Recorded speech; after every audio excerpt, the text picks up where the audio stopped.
The eCom Q4 Summit was created to prove that any seller can experience a highly profitable fourth quarter with access to the right tips, strategies, and techniques. There's no need to struggle trying to figure out what to sell, where to find it, or how much to list it for. The summit covers everything from sourcing to listing to marketing and streamlining your operations. It doesn't matter if you're selling on one platform or multiple platforms like Amazon, eBay, Shopify, Walmart. And it doesn't matter if you're a new seller or an experienced seller. The information in the summit will help you get sale after sale after sale after sale during the busiest shopping season of the year, if you take massive action. So welcome to the eCom Q4 Summit.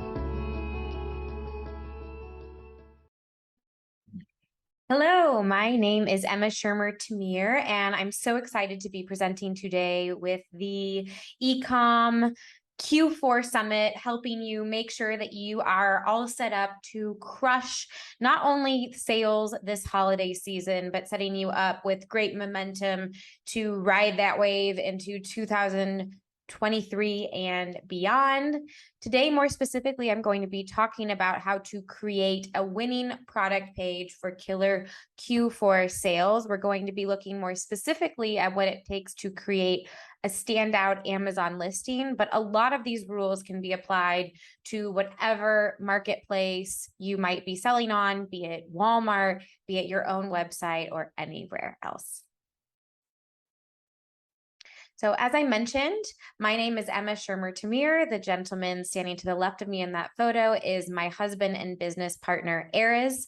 We started Marketing by Emma in 2016, and we have had the privilege since then of working with incredible brands from all over the world, helping them connect with and convert their dream customers through converting Amazon listings, website copy, and any of those foundational texts that communicate who your company is, what makes you so special, and why customers should care about that and want to buy products from you. So the first concept that I think it's crucial to understand and really internalize and think about when you're selling online is the importance of making a sale stick. Whether your product is something that people are giving as a gift or whether it's something that they are keeping for themselves, there is always a big rush of returns that happens after the holiday season, and that can be for any number of reasons. However, there are some reasons that are very much within your control, and those are you need to make sure you have the right customers. So the person that's going to be an ideal fit for your product, someone that's going to love your product, that's going to understand how to use it, and that's going to be thrilled with what you have to offer. You also need to make sure that you're setting the right expectations. So one of the worst things that you can do is convince somebody to buy your product only to then not really fulfill the expectations that you've set. So at a bare minimum, you want to align with the expectations that you're creating for customers, if not exceed expectations. And that's one of the challenges for being a customer online is can sometimes be very challenging to fully understand a product. And so it is your job as the seller to make sure that you're doing the best you can to make it clear to the customers what your product is, what it can and cannot do, and aligning those expectations. And then the last piece of that puzzle is actually delivering on that experience. So you could have a great product, but if your packaging isn't really presenting itself in a way that is communicating value, quality, something that's really special, then it could completely change the customer's perception of your product and whether it's something that they are going to want to keep. So you need to make sure that you're doing everything you can to check all of these boxes so that it's not just a sale that you make that then gets turned around into a return or even worse, a negative review. So I think that's just a really important framework to sort of set the tone for everything that we're going to be talking about. Because it can be very tempting to want to say that your product is the best, the most innovative, and to really kind of talk it up to make it better than what it actually is. And the danger in doing that is that you do actually have to deliver on whatever promises that you're making. And so if it's not actually the best, then you really should, find other ways to highlight the parts of the product that are really great, and maybe even be honest if there are certain things that could make the product less than an ideal fit for some people. So now let's look at an example. Now, this is an example that is for a pet related product. And what I think can be helpful with a pet related product when we're talking about gifting is that, just like a gift, a pet product has two users. So you have the person buying the product for their pet, and then in this case, also the pet. Similarly, with a gift, you have the person buying the gift, and then you have the person receiving the gift. And it's very critical that you're able to consider both of these users simultaneously, because both of their experiences are important to being able to do this successfully. So you're selling odor-free bully sticks, which are a healthy, more premium type of dog treat that are particularly a great fit for animals that have sensitive stomachs. So you go to Amazon and you search these search terms. And by the way, if you're selling on Amazon or any other marketplace, how often do you really take the time to search your search terms into Amazon or the marketplace in question and look at things through the eyes of a customer? So going to the search results page, seeing what the customer sees, and trying to understand their experience. I would strongly encourage you to do that for a number of reasons. One, just being able to have a sense of what your competition is doing and to make sure that you are making your best efforts to stay ahead of the competition, but also to really understand what it's like as a customer and what you can maybe do so that you are making it as easy of and natural of a choice as possible when it comes to picking you over the competitors. Because a marketplace is very different than selling on your own website. On your own website, you have a captive audience. It's your products and nothing else. But when you're on a marketplace, you're right next to all of your top competitors. And so it's imperative that you understand the competitive landscape that you are in and what you can do to give yourself the best shot at winning. So if we're selling bully sticks, these are some of the top products that are coming up. And you can see that all of the images look fairly similar. All of the titles look fairly similar. The prices, there seems to be somewhat of a range, and they all have very high reviews. So it may be difficult to be competitive against these top sellers. However, we're going to look at an underperforming listing and see if there are things that we can do to help it go head to head against even some of these really fierce competitors in the arena. So the first thing that we need to do is we need to make sure that we are creating a traffic driving title. Your title is sort of like a sign on the door that says you're in the right place. Someone goes to Amazon, they type in a search term, they have a bunch of products that come up. How can you craft your title so that you tell the customer you're in the right place? Come on in. If you don't get this right, if you don't figure out how to create a good title, how to create a strong main image, it's going to be very challenging to really have the impact that you could possibly have. This is what is helping to make sure that you have a chance to actually be able to convert your customers. So there are a few different things that you can keep in mind when it comes to creating a traffic driving title. Now, Chewy and Tasty is the listing that we're going to be taking as an example today as we work through some of these different pieces to really get your product page in tip-top shape for a great Q4. And so you want to be thinking, first of all, about how you can organize your title in a way that is going to make it manageable for the customer. On Amazon in particular, it can be very tempting to want to just stuff a bunch of keywords together and assume that nobody's reading anything. That is a huge mistake that you are making. Yes, keywords are important, but keywords are the way of telling Amazon's algorithm, these are the terms that relate to my product.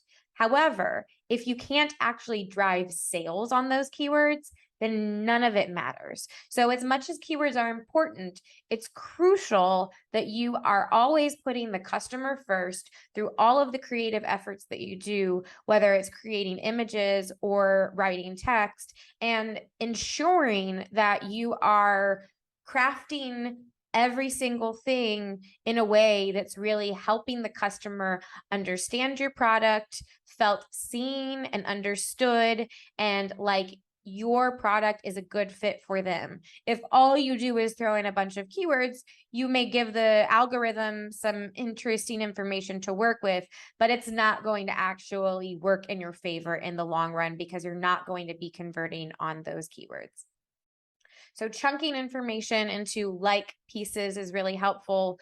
Reinforcing that the customer is in the right place by clearly stating what your product is, and then ideally some sort of unique identifier. So it could be the material that's used, the size that it is, if it's a multi-pack, if it has a very specific function that makes it a little bit different from competitors, but just something that helps it stand out. Balancing keywords and key details, and then really also thinking about competitors and how you can create your title in a way that will help differentiate it. Because if it looks exactly the same as the top competitors, people are going to be more likely to go with something that has higher reviews or lower price or something like that. However, if you have the ability to help people understand what makes your product unique and special, then you have a fighting chance.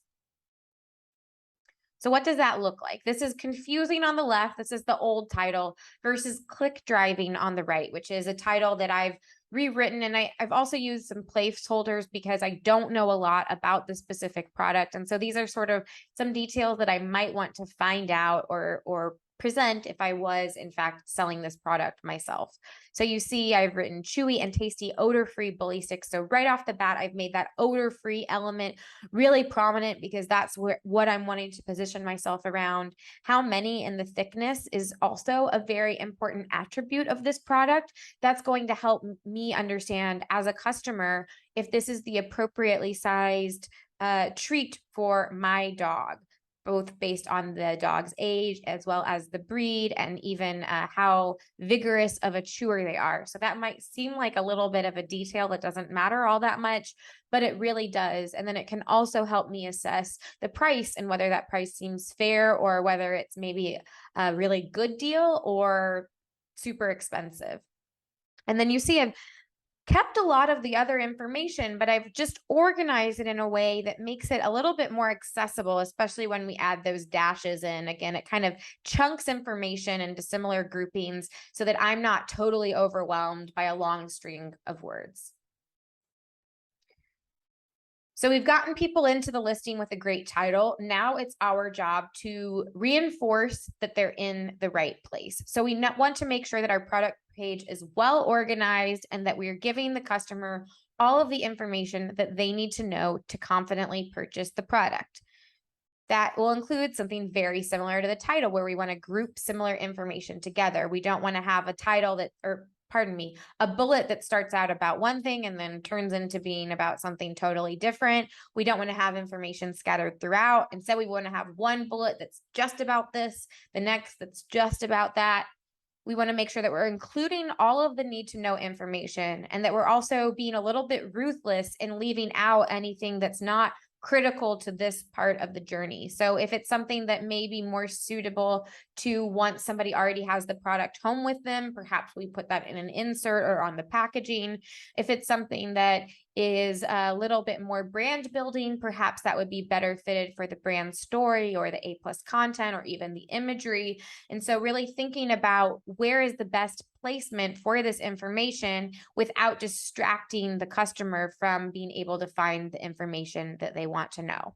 Keep copy concise. So don't try to write too much. Don't try to get too flowery with your language. If a sentence isn't either accomplishing something for an SEO or helping to push the sale forward, it should not be there. Thinking about where your eyes focus and how you can utilize that to your advantage, and then kind of proactively answering important questions. I know that might seem a little bit confusing, but in some ways, you are really trying to facilitate a dialogue or a conversation with your customer when you're creating your product page. Now, that conversation isn't going to be happening back and forth like a traditional conversation would be. However, it is ideally, when you do it well, something where a customer's reading the product page and then they say, "Oh yeah, that it sounds great. Oh, that's exactly what I need. Oh, great. Thank you so much for answering that question." So you want to be anticipating all of the points that somebody might want to know about and making sure that you're presenting that information in a way that's accessible, in a way that's easily retrievable, and of course, then, kind of taking it up a few notches in a way that's engaging, exciting, and ultimately going to drive sales. But we'll get to that in a few minutes. So if we are building bullet points for this listing, you see on the left, those are the bullets that were originally on this listing when I decided to tear it apart. And currently they're bullets. If I were to just take what the first little few words are saying, then I would think the first bullet's about premium quality and healthy. The second bullet is natural flavor. The third bullet is chewy and tasty. The fourth bullet is chewy and tasty. And then the last bullet is our tasty. Now, that is not the most helpful of the arrangement, so that if I'm trying to figure out what I want, a specific piece of information, like where this product is manufactured, or what the ingredients are, I don't necessarily know where to go to find any of that information.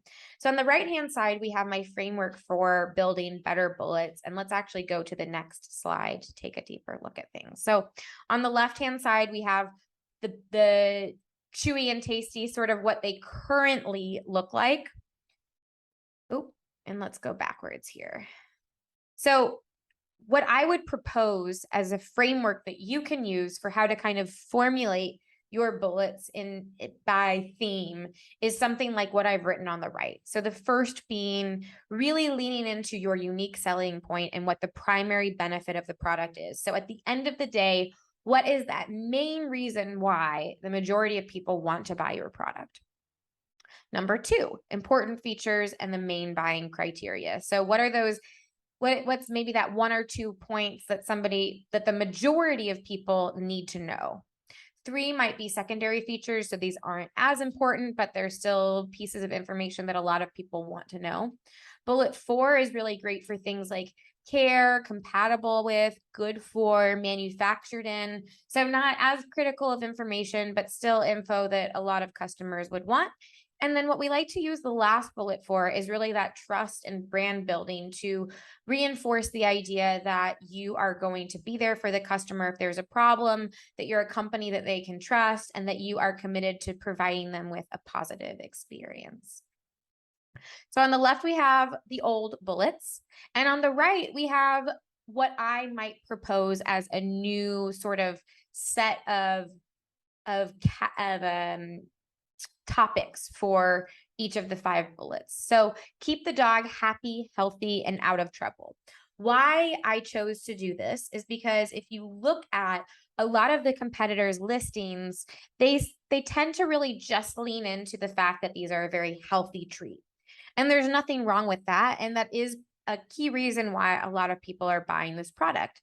However, there is a benefit that is being pretty ignored and neglected by a lot of sellers, which is that this is also a very long-lasting treat that's great for dogs with destructive behavior, that might be high energy, especially at the end of the day. For example, I buy these treats for my dog, and I like to give them to him when I'm trying to sit down and eat dinner with my husband at the end of a long day. And my dog has decided that it's time that he wants my attention. And so rather than feel like I'm ignoring him and that he's just bored and wanting to kind of go crazy, I can give him this treat. It gives him something that's going to keep him occupied. And it's something that I can feel good about and is healthy and is a long lasting enough activity so that I can eat my dinner in peace. So that's a really important element of this product.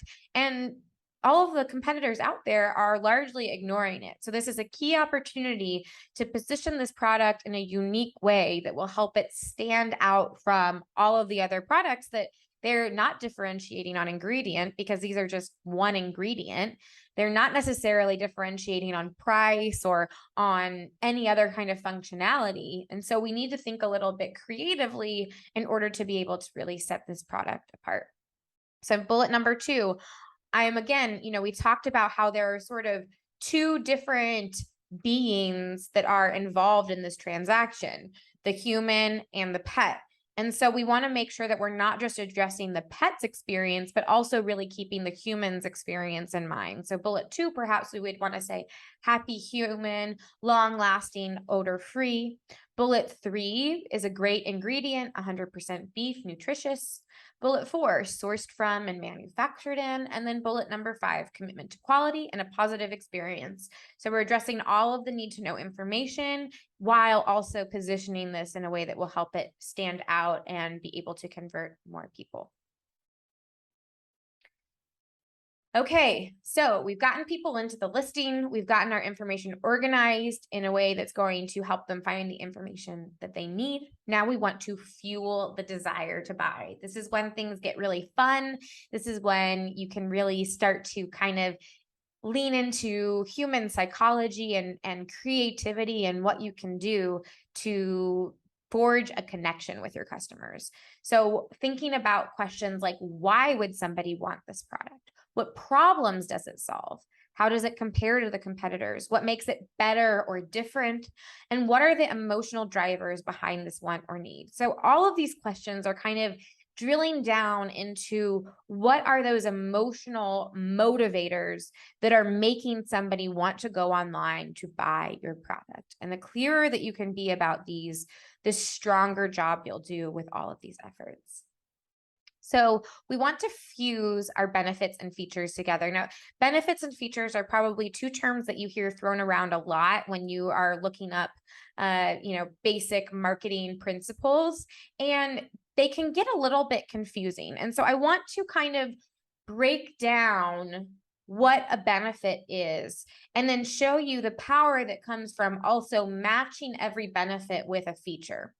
And so a lot of times what can happen is a benefit can really feel more like something that's overly general, right? So something like healthy, that is a benefit, but it doesn't really have a lot of specificity, and it could mean a lot of different things. So benefit is one of those, healthy is one of those general benefits, but there are a lot of more specific benefits related to healthy that are just beneath the surface. And if I can identify those, I can make really strong, super compelling marketing writing that's going to help me convert more customers. And so you see here, I put together a table. On the left, we have the old first bullet that was on this product page. And it's all kind of about how this product is a healthy choice for dogs. So what I've done is I've taken every single feature that's mentioned in this one bullet, and I've matched it with a more specific health-related benefit. So for example, 100% digestible, that's a feature of the product. To find the benefit, I ask myself, why does that matter? And by the way, there's not just one right answer for these. So in this particular case, maybe why I think that would matter to the customer that I'm trying to speak to is because this means that the pet won't get sick, won't make a mess, and will minimize damage. So I don't have to worry about replacing my white carpet or my really expensive suede couch or something like that. Scrape away plaque and tartar. Well, maybe in this particular instance, the reason that I care about that is because it's going to increase the longevity of my pet, how long they live, and that's ultimately sort of confronting this fear of death that I have. Complete source of amino acids. So not just that this is going to help my pet live a longer life, but now I want to talk about how it's going to help them live a higher quality of life. So they'll live long, but they'll also live a positive life so that we can enjoy time together. support muscles, brain, skin, and coat. So maybe in this case, I'm going to speak about how it can help protect against illness and injury so that we can have more time together, but also it can be really expensive to have a sick or injured pet. So also saving money on vet bills. Safe for allergies or sensitive skin. In this case, I don't have to stress as much. I can eliminate worry. I don't have to be fearful about giving this treat to my pet. So you see here that each one of these features I can match with a really specific benefit, and it just makes for extra strong writing that speaks directly to the reasons why someone is wanting to buy a product like this. Going to make a customer feel seen, understood, and really relate to the product at hand. So now we're going to get into another element. So we have the concepts, right? We're understanding benefits, we're understanding the impact of matching those with features, because by matching a benefit with a feature, in some ways it's like providing proof or evidence for why you're saying what you're saying. You're not making an empty claim. Instead, you're saying, my product helps you do this thing because of this feature. So that is why, when combined together, they're such a powerful duo. Now, this is a really great trick that you can use with any writing that you're doing to give it extra impact and extra energy.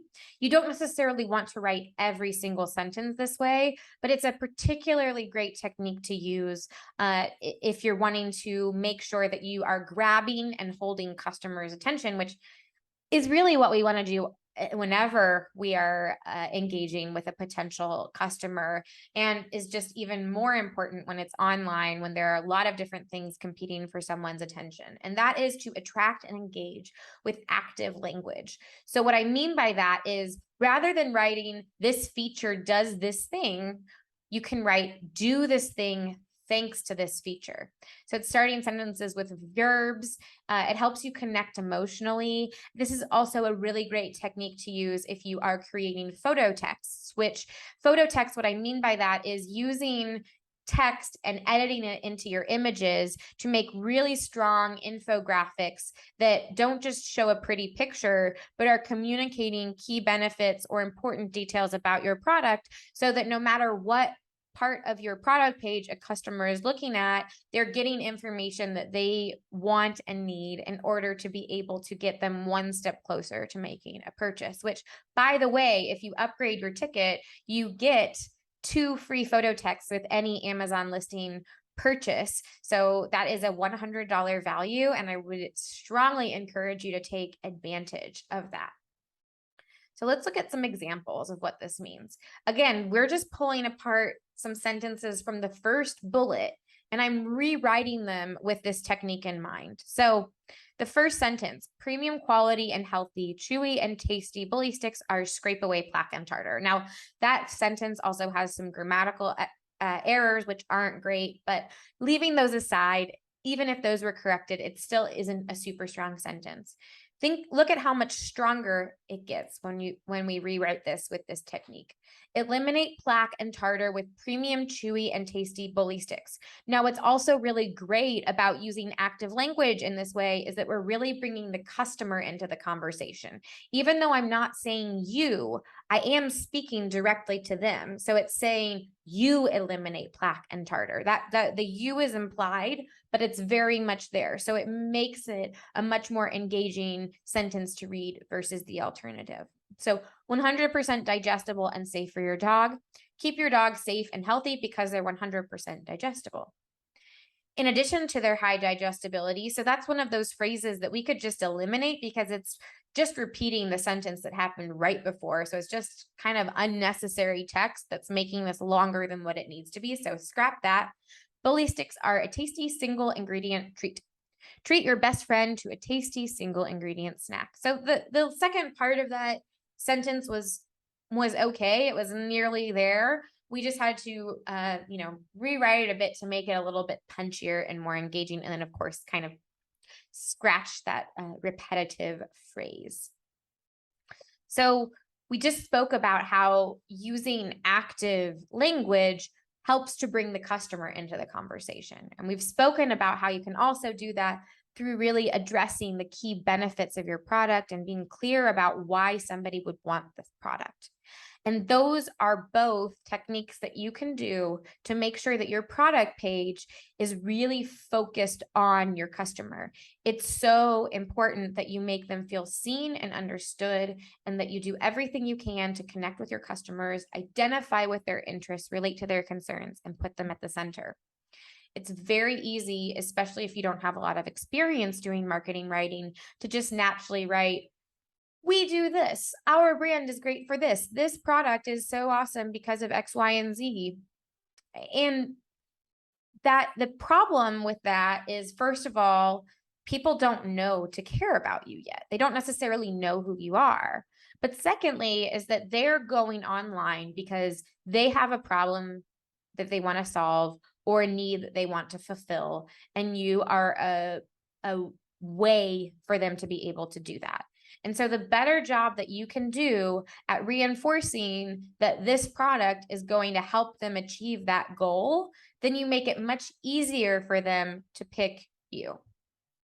So we want to craft customer-centric copy. So essentially what I've done now is I've rewritten that first bullet, utilizing all of the principles that we've spoken about with these various tips. And you see, not only is it, well, I'll read it to you in a moment, but one of the other things that's very interesting is we've cut this in half. And we haven't sacrificed a lot of key information, especially because we can put some of that other information in other bullet points, but we've still overall maintained a very similar theme, but we've just made it much more targeted to the benefits and to the customer and what they care about, and also keeping an eye towards how we can make this manageable rather than a large chunk of overwhelming text. So choose the better bite, a little play on words. Delight your dog and channel destructive energy into chewy and tasty bully sticks. These healthy tail wagging treats satisfy their need to chew without causing upset tummies. So we have consolidated this. It's much shorter. It's much snappier. It's a little bit playful, and it's speaking to the customer's experience and the dog's experience. So we're doing a lot with a very short amount of text.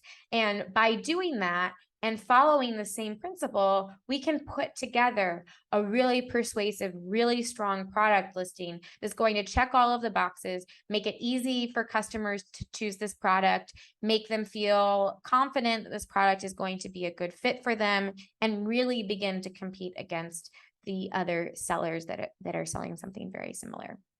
And then once you've done all of those things, the thing that I'd like to encourage you to do is to dive that extra bit deeper, to dig deeper and really think about brand. So brand is something that maybe you've spent time exploring the colors or your logo or your packaging, and all of that is fantastic.